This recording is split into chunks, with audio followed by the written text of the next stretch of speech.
नमस्कार, मैं हूं उपेंद्र और आप देख रहे हैं करंट इंडिया। बढ़ते हैं खबरों की तरफ। आपातकाल को लेकर के भाजपा ने यहां एक प्रेस वार्ता ली। प्रेस वार्ता को सांसद महेश कश्यप ने संबोधित किया। ऐसा लगता है कि भाजपा प्रेस वार्ता को मन की वार्ता मानने लगी है। आपातकाल विषय पर आयोजित प्रेस वार्ता में भाजपा के प्रदेश प्रवक्ता ने पत्रकारों से कहा कि केवल आपातकाल विषय से संबंधित प्रश्न पूछे जाएं। वैसे भी ऐसे प्रेस वार्ता में दीगर सवालों को भाजपा के जनप्रतिनिधि विषयांतर कहकर टाल जाते हैं। विषयों को लेकर प्रेस वार्ता कब मुमकिन होगी, ये एक बड़ा सवाल है। नहीं तो आपातकाल से ये क्यों कि आज आपातकाल में जनता का खूब शोषण हुआ, ऐसा आप बता रहे हैं। बोध घाट वाले भी विरोध कर रहे हैं, तो आप पहले उनकी समस्याओं का निराकरण करने के बाद करेंगे या फिर वो नहीं होगा, उसका प्रस्ताव नहीं होगा, उसका नहीं होगा। उसके विषय में कल से आप जाएगा।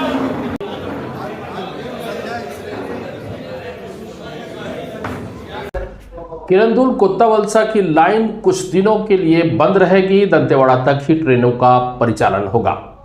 किरंदुल कोत्तावलसा रेलवे लाइन पर रेलवे लाइन पैसेंजर ट्रेन सिर्फ दंतेवाड़ा तक ही चलेगी। इस रूट पर आधुनिकीकरण और डबलिंग का काम चल रहा है। ऐसे में 26 जून से 3 जुलाई तक दंतेवाड़ा तक ही ट्रेनें चलेगी। यात्रियों को जो किरंदुल जाना चाहते हैं वे किरंदुल तक ट्रेन से नहीं जा सकेंगे। बिलासपुर के सेंट जेवियर्स स्कूल में एक छात्रा पर दबाव बनाकर दैहिक शोषण करने का मामला सामने आया है।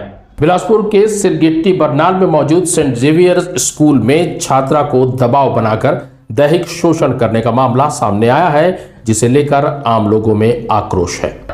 उस विद्यालय के एक कुकुर्मी शिक्षक के द्वारा उसको भय दबाव डालकर विगत 1 वर्षों से लगातार दैहिक शोषण किया जा रहा था और इसकी शिकायत उन्होंने बीच में उस विद्यालय के प्राचार्य, प्रिंसिपल और अन्य शिक्षकों को किया था।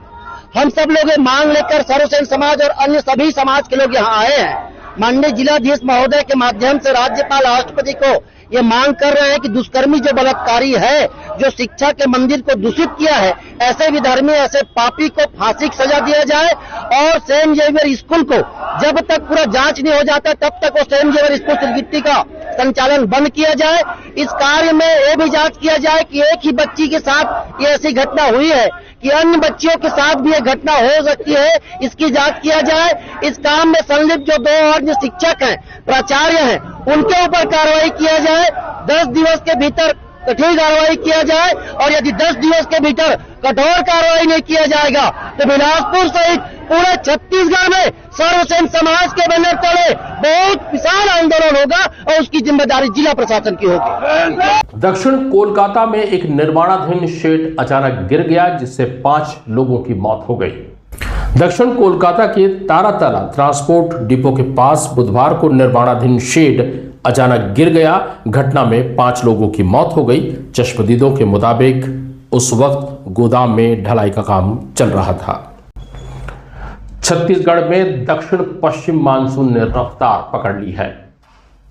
छत्तीसगढ़ में दक्षिण पश्चिम मानसून ने रफ्तार पकड़ ली है और 24 घंटे के भीतर प्रदेश के 75% हिस्से में ये पहुंच गया है। रायपुर समेत कई जिलों में बारिश हुई है। कई जिलों के लिए ऑरेंज और येलो अलर्ट जारी करते हुए तेज हवाओं और आकाशीय बिजली गिरने की चेतावनी दी गई है। सेंट्रल रिजर्व पुलिस फोर्स यानी सीआरपीएफ ने अपने डीआईजी को सस्पेंड कर दिया है। सेंट्रल रिजर्व पुलिस फोर्स ने अपने एक वरिष्ठ अधिकारी डिप्टी इंस्पेक्टर जनरल यानी डीआईजी बीसी पात्रा को निलंबित कर दिया है। उन पर आरोप है कि उन्होंने सीएपीएफ बिल 2026 को लेकर सोशल मीडिया पर ऐसा कंटेंट शेयर किया जिससे कथित तौर पर देश की लोकतांत्रिक तरीके से चुनी गई सरकार को बदलने की बात कही गई थी। भानुप्रतापपुर मार्ग पर ट्रक और हाईवे के बीच टक्कर हो गई, जिसमें वाहनों पर आग लग गई। हालांकि इस पे किसी के हताहत होने की खबर नहीं है, मगर मौके से दोनों वाहनों के ड्राइवर नदारद थे।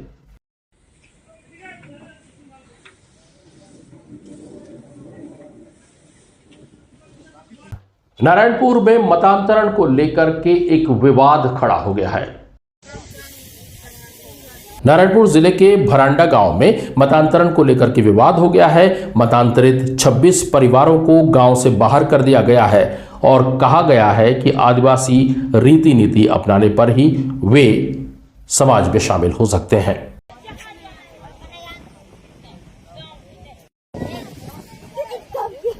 छत्तीसगढ़ गर्ल्स एनसीसी बटालियन द्वारा एक कार्यक्रम का आयोजन किया गया। छत्तीसगढ़ गर्ल्स एनसीसी बटालियन द्वारा संचालित वार्षिक प्रशिक्षण शिविर में एक विशेष व्याख्यान और प्रदर्शन का आयोजन किया गया। इस मौके पर बस्तर संभाग के एसडीआरएफ के प्रभारी अधिकारी सुशील कुमार साहू ने कैडेट्स को अग्नि सुरक्षा के विभिन्न पहलुओं और आग लगने की स्थिति में बरती जाने वाली सावधानियों तथा आपातकालीन परिस्थिति में त्वरित और प्रभावी प्रतिक्रिया के बारे में जानकारी दी गई।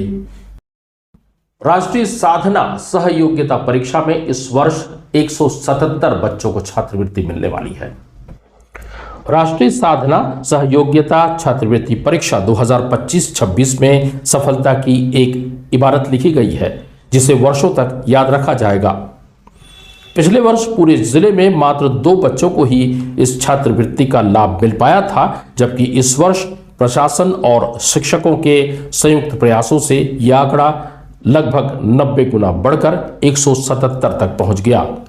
बस्तर में नशा मुक्ति अभियान के तहत जागरूकता कार्यक्रम चलाया गया। अंतर्राष्ट्रीय नशा मुक्ति दिवस के मौके पर 22 जून से 26 जून तक जन जागरूकता अभियान चलाए जाने और कोटपा एक्ट संबंधी चालानी कार्रवाई की गई। इस दौरान लोगों को समझाया गया कि कानून का उल्लंघन करने पर 5,000 रुपए जुर्माना और 5 साल तक की सजा का प्रावधान है। साथ ही कोटपा एक्ट के उल्लंघन करने पर 18 लोगों के विरुद्ध चालानी कार्रवाई की गई और इस तरह कुल मिलाकर 20 व्यक्तियों से 3,300 रुपए की राजस्व वसूली की गई। करंट इंडिया में आज के लिए बस इतना ही। कल फिर आपसे मुलाकात होगी, तब तक हमें दीजिए इजाजत। नमस्कार।